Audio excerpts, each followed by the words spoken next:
Welcome to Talk Purpose and Truth, shifting you into higher consciousness. A show that elevates, uplifts, and encourages listeners to grow, heal, awaken, and evolve. Eden and Kim include bold topics, interviews with inspiring guests, experts, and celebrities, intuitive readings, channeled messages, mental health awareness, and hot topics to expand your awareness. Tune in for unprecedented truth, authenticity, on-purpose discussions, and magical moments. I wanted to find someone very unique with abilities and experience and topics that we have not yet ever discussed or had on. And so I'm going to go right into it because we have a lot to ask her about. Okay. Susan Huff has been living her gift for over 35 years. A born healer, she began her journey on the East Coast working with teens. The rites of passage of losing her mother, being diagnosed with breast cancer, and suffering through a divorce caused Susan's entire life to shift. Experiencing so many deeply challenging experiences into rites of passage, which deepened her journey to heal herself emotionally, physically, and spiritually. Studying the teachings of Sobonfu Somé, Susan felt her life shifting in new and profound ways. After reading Sobonfu's book, The Spirit of Intimacy, several times, she knew they had to meet. When they finally met, they connected deeply and spiritually, and their lives became intertwined almost immediately. And for the next 18 years, Sobonfu mentored her in the practice of traditional African rituals.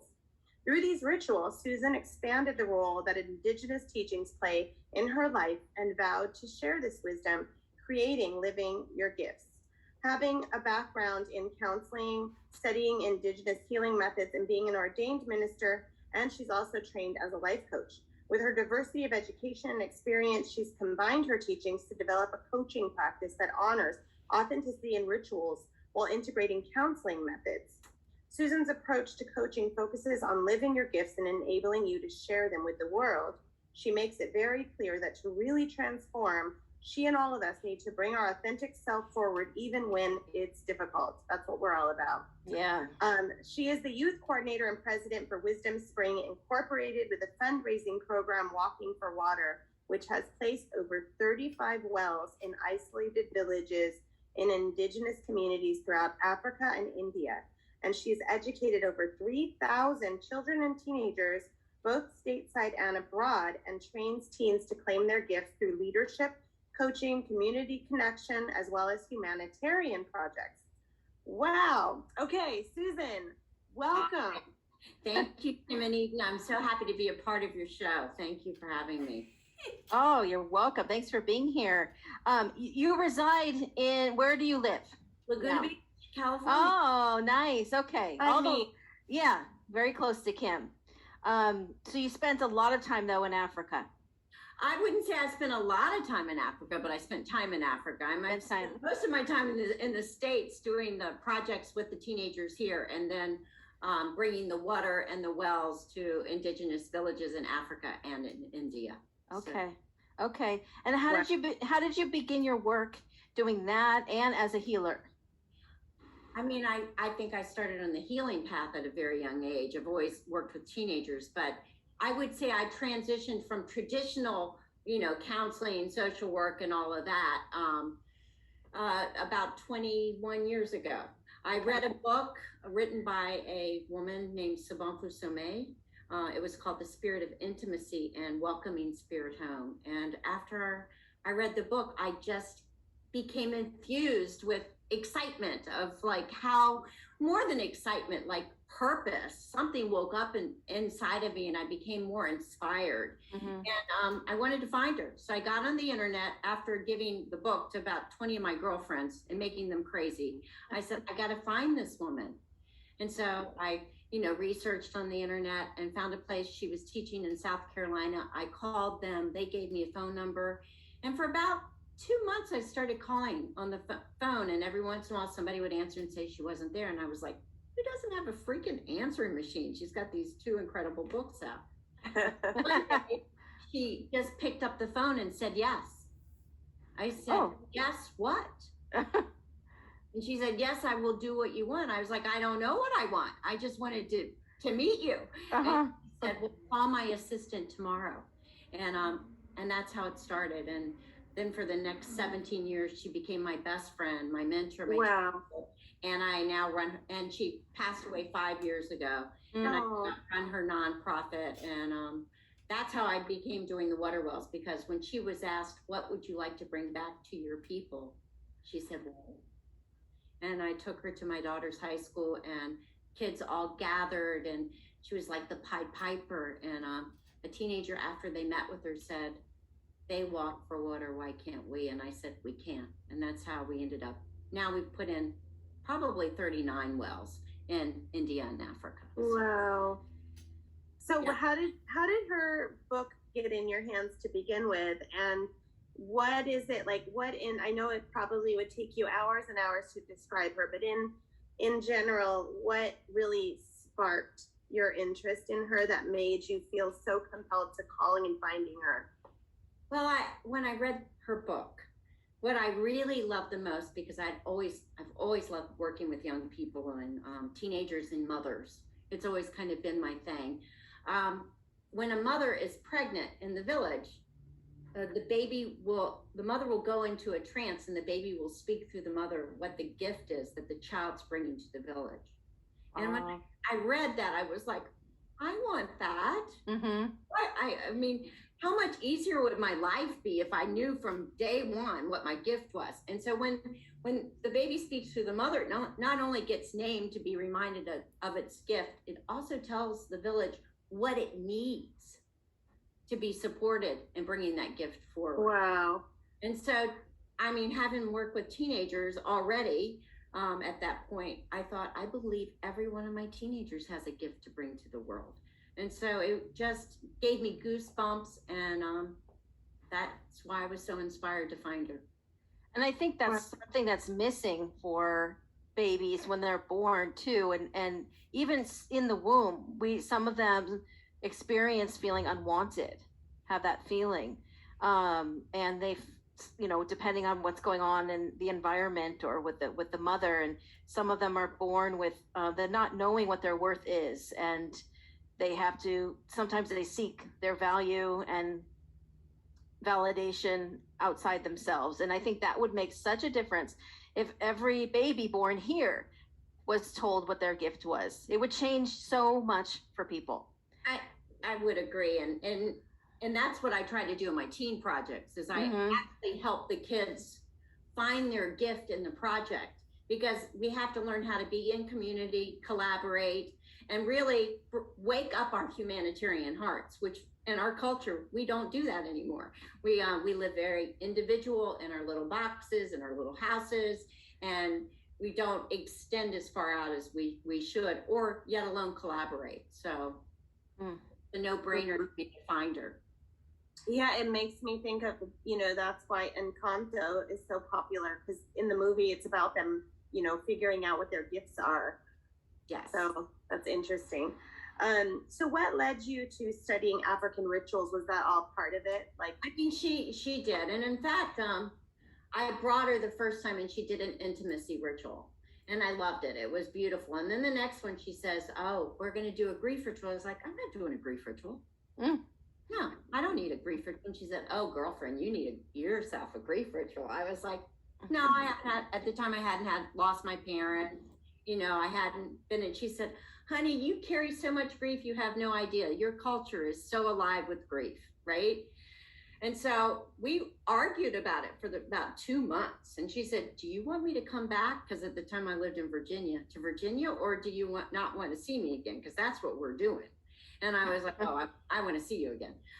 So we ended up doing a grief ritual. And then after that, for the next 17 years, I traveled with her and helped her do the grief rituals, and learned how to do grief rituals. And it changed my life, because I'm better off with the grief ritual. I mean, there's so much to grieve that's more than death. It's about, obviously, divorces. It's about rites of passage. It's like illness. There's so many different layers of grief that we do so alone in this culture.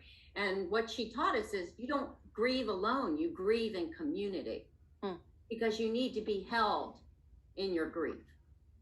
And So that was the biggest gift she gave me, was the grief ritual. And so after doing that with her just a few times, I became her assistant and fell in love with all the rituals she taught me. Now, I'm not an African, so I don't translate it exactly like she would. I've learned how to bring it more in a modern context, but what she taught me was the most valuable thing was be yourself.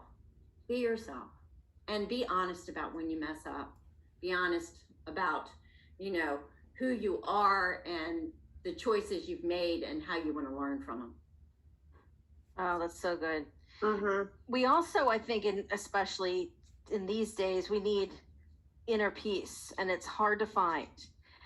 Is there any kind of ritual? Maybe it's the grief ritual. Is there a ritual for that? And could you teach us? I mean, there's all kinds of rituals. I have an easy ritual that you could do. Uh-huh. You just get a glass of water, because water is life, and water is the element that represents release, letting go, clarity, opening, and peace. Okay. So take a glass of water. Water. We all have water. Kim? Okay, yeah. You would just take a moment before you drink that water and just connect to the water. And then you would say something like, as I drink this water, may it flow into my body and open me up to a peaceful way of being today. Wow. All day you could just, every time you Microphone. out of alignment of peace, you just pick up that glass and just really take a moment to allow yourself to feel it move through you. Because we have water inside of us, right? Yeah. May I have an easy, gentle, peaceful flow throughout this day. I love that. May I flow in my with my children. May I be at peace when they're driving me crazy. Mm-hmm. Whatever it may be.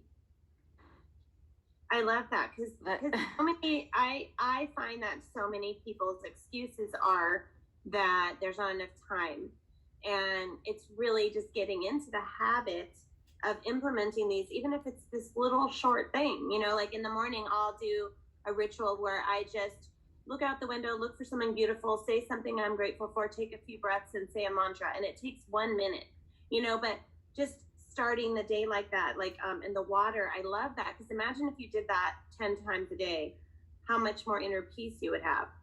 And believe me, sometimes I need to do it 10 times a day. Mm-hmm. Right. Yeah. It depends what's going on in your day. Yeah. Yeah. I get it. The world is wreaking havoc. Yes. Right? Yes, and it must be different in training teens and working with teens now than it was, say, 20 years ago. And so what are some of the ways it is different, and how are you working with them now? I mean, I think our teens have gotten a raw stick always. Our teens are at their most creative stages in their lives, is what I really believe. And if they are not mentored and held and given a container to be authentically themselves, that's when it gets crazy. We don't have enough mentoring going on. How do you awaken a humanitarian heart when our culture has forgot what it is to be in community and collaboration, yet alone humanitarians? Mm-hmm. And so I think it's about helping them to realize that they're necessary and needed. Yeah. Yeah. And then, that's their value. That was my next question I was going to ask you about, when someone lacks a sense of value and sense of self-worth, acceptance, things like that. What do you do you kind of already talked about it. What do you do to help them to get there, to know their worth? I mean, there's nothing better than giving time and energy to something that makes you really realize how important you are and how necessary you are. So individually, I work with young people to help them to realize that they're not their emotion, that could be what's running the show, but how do you separate yourself from the feeling so you don't dismiss the feeling, you don't ignore that you're feeling grief, you don't understand it, but how can I then get centered and then ask myself, what do I really need in this moment to support me with what's going on? Now, when you're working in groups to bring projects and you start like having discussions, what do you love? I mean, why do we think that the only way you can be happy in the world is through your job?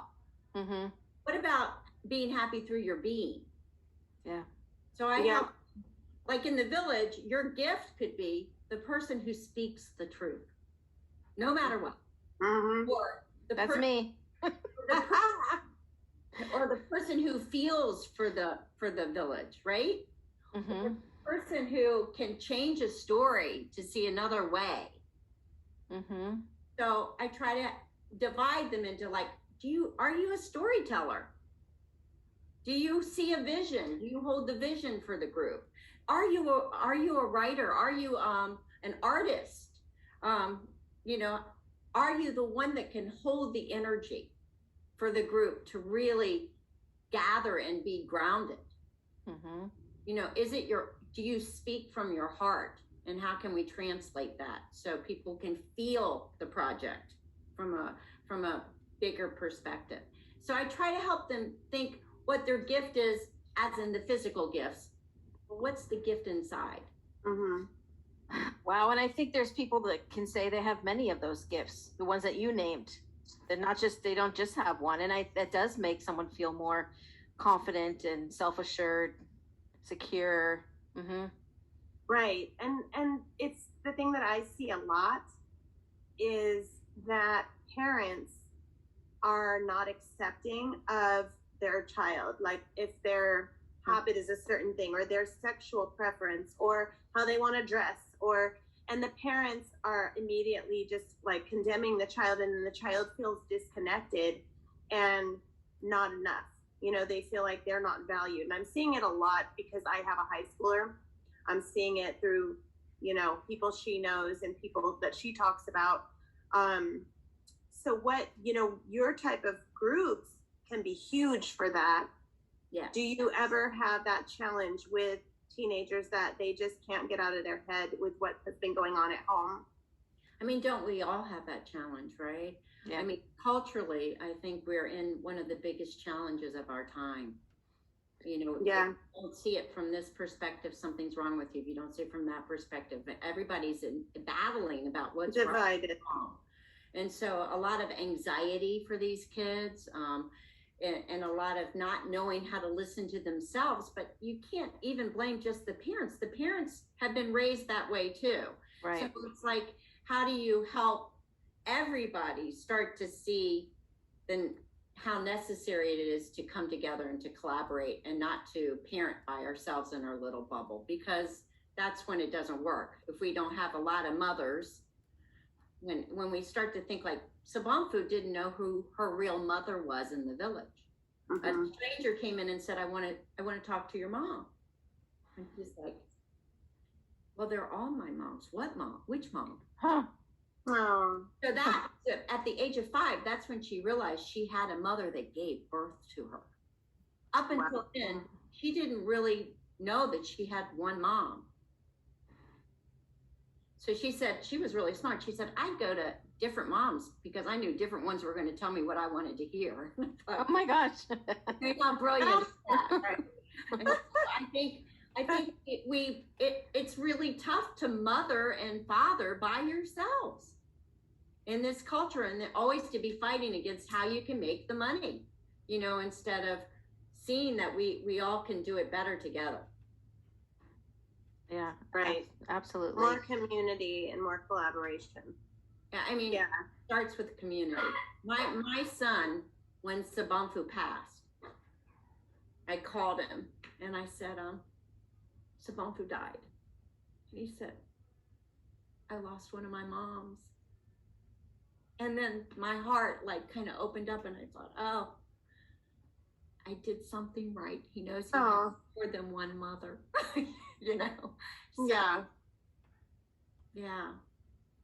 That gave me tears too.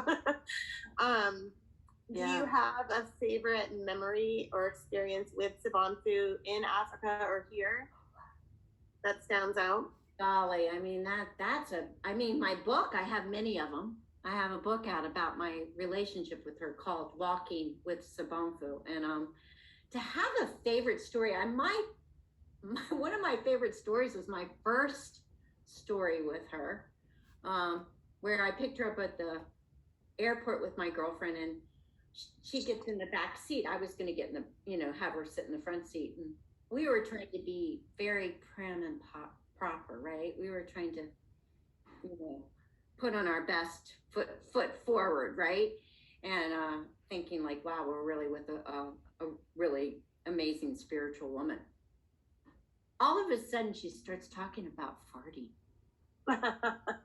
And I look at my girlfriend, and she looks at me, and we're kind of like, what is going on? And she said, I later said to her, and I joined in. I had one of my dad's stories